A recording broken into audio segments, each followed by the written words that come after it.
대한민국 성우계의 대모이자 목소리 하나로 온 국민의 60년을 함께해온 고성도순이 향년 77세를 일기로 우리 곁을 떠났다.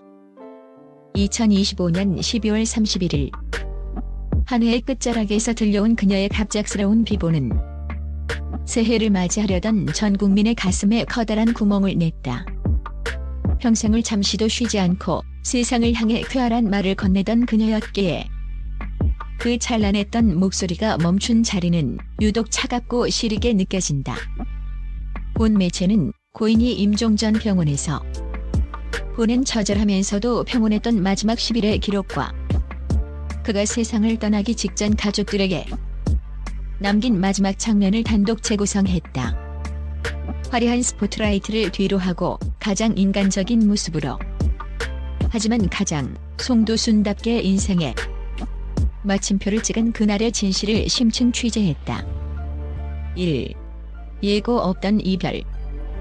병원에서의 마지막 10일과 침묵의 독백. 고인은 지난 1년여간 이름 모를 병마와 사투를 벌이면 서도 주변의 고통의 기색을 전혀 내비치지 않았다. 방송가와 동료들은 그가 단순히 휴식기에 들어간 것으로만 알고 있었으나 실제로는 투병 생활이 꽤 깊어지고 있었다. 고인은 대중에게는 언제나 에너지 넘치는 모습만 보여주고 싶다는 철저한 프로 정신으로 자신의 쇠약해진 모습을 감춰왔던 것이다. 임종 10일 전 상태가 급격히 악화되며 깊은 혼 상태에 빠진 고인은 이태원 인근 대학병원의 중환자실로 급히 옮겨졌다. 중환자실의 차가운 기계 소리와 규칙적인 모니터의 전자음만이 가득한 공간. 평소 나는 죽을 때까지 말하다 죽고 싶다며 삶의 의지를 불태우던 그녀는 역설적이게도 마지막 열흘을 무거운 침묵 속에서 보내야 했다. 하지만 면회를 온 가족들의 증언에 따르면 고인은 의식이 없는 중에도 누군가 곁에 오면 손가락을 미세하게 움직이거나 입술을 달썩이는 등 마지막까지 세상과의 소통의 끈을 놓지 않으려 사력을 다했다고 한다. 이는 평생을 소통의 도구인 목소리로 살아온 예술가의 무언의 독백과도 같았다. 눈 감기 전의 마지막 장면. 2. 가족들의 손을 하나로 모은 온기. 사망 전날 기적처럼 잠시 의식이 돌아온 고인은 곁을 지키던 가족들을 향해 희미하지만 분명한 미소를 지어 보였다. 상주인 아들 박준혁과 며느리 최자연, 그리고 평생의 든든한 동반자였던 남편 박희민 씨가 지켜보는 가운데 고인은 힘겹게 손을 뻗어 가족들의 손을 하나하나 맞잡았다. 현장에 있던 한 병원 관계자는 그 장면은 마치 고인이 출연했던 수많은 라디오 드라마나 만화의 마지막 회엔딩 크레딧 같았다고 회상했다. 평소 방송에서 보여주던 직설적이고 강한 모습의 여장부 송도순이 아닌 사랑하는 이들의 온기를 끝까지 느끼려던 한 명의 평범한 어머니이자 아내의 가장 부드러운 모습이었다. 고인은 끝내 목소리를 내어 유언을 남기지는 못했지만 가족들의 눈을 하나하나 뚫어지게 바라보며 고개를 끄덕이는 것으로 자신의 작별 인사를 대신했다. 나의 인생은 충분히 아름다웠고 너희들이 있어 행복했다는 무언의 메시지가 병실 안에 무거운 공기를 타고 가족들의 가슴에 깊이 새겨졌다. 대중이 그토록 궁금해하던 성우 송도순이 남긴 마지막 장면은 슬픔이 아니라 숭고한 완성의 순간이었다. 톰과 제리부터 싱글벙글쇼까지. 3. 소리로 쓴 60년의 민족적 기록. 고인은 1967년 성우로 데뷔한 이래 대한민국에서 성우라는 직업의 위상과 가치를 완전히 바꾼 선구자였다. 특히 MBC에서 방영된 톰과 제리의 해설자로 활약하며 보여준 그녀의 천재성은 타의 추종을 불허했다. 단순히 대본을 읽는 것에 그치지 않고 톰, 그러면 못 써. 제리가 또 도망가네. 라며 시청자들과 실시간으로 대화하듯 진행한 그녀의 방식은 어린이들에게는 친절한 할머니의 이야기를, 그녀의 활약은 TV를 넘어 라디오에서 더욱 빛났다. 어른들에게는 고단한 일상 속 유쾌한 탈출구를 선사했다. 싱글벙글쇼와 즐거운 저녁길을 통해 서민들의 애원을 달래주던 그녀의 카랑카랑한 목소리는 퇴근길 만원 지하철에서 시장통의 낡은 라디오 스피커에서 늘 우리와 함께했다. 고인은 성우가 단순히 목소리를 빌려주는 사람이 아니라 청취자와 함께 호흡하고 시대의 아픔을 함께 나누는 진정한 동반자임을 몸소 증명해 보였다. 그녀의 목소리는 대한민국 현대사의 굴곡진 길목마다 울려 퍼지던 희망의 전령사였다. 장례식장을 메운 그녀의 살아있는 목소리.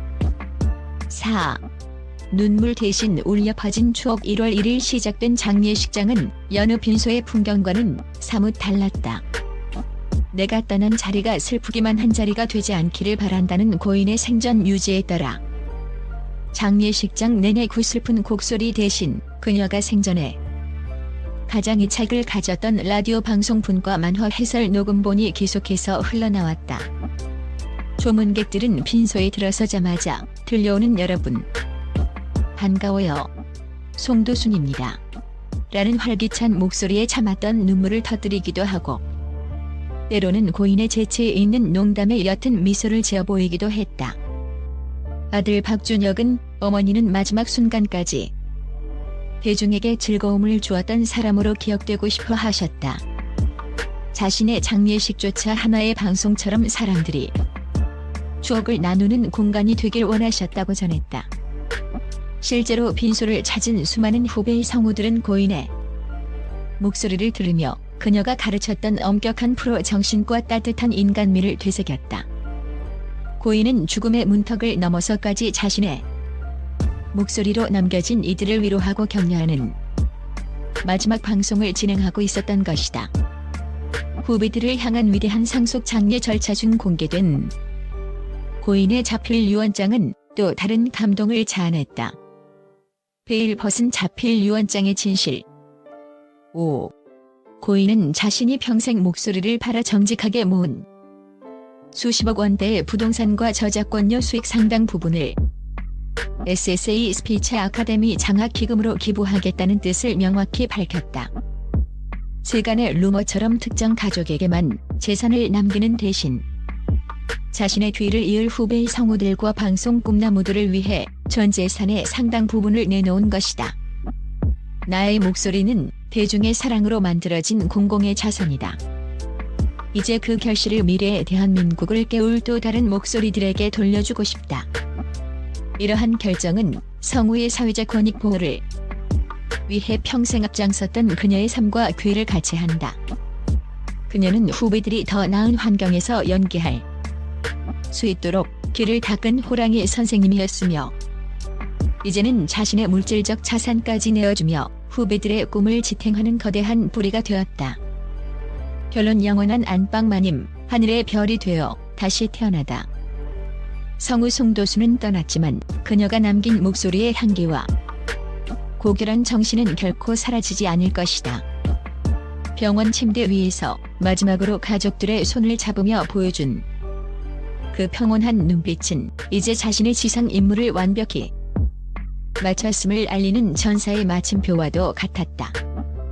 2026년의 첫날 우리는 더 이상 그녀의 실시간 목소리를 들을 수 없게 되었지만 그녀가 남긴 유산으로 자라날 수많은 후배들의 목소리 속에서 고인의 영혼은 매 순간 다시 태어날 것이다. 그녀가 병원에서 보여준 그 마지막 장면은 슬픔이 아니라 숭고한 완성의 순간이었으며 우리 가슴 속에 영원히 싱글벙글한 기억으로 남을 것이다. 대한민국이 사랑했던 영원한 안방마님 고송도순. 당신이 있어 우리 모두의 인생이 조금 더 따뜻했습니다. 이제 하늘나라에서도 그 시원시원한 웃음소리로 천국을 밝혀주시길 간절히 기원합니다. 편히 잠드소서.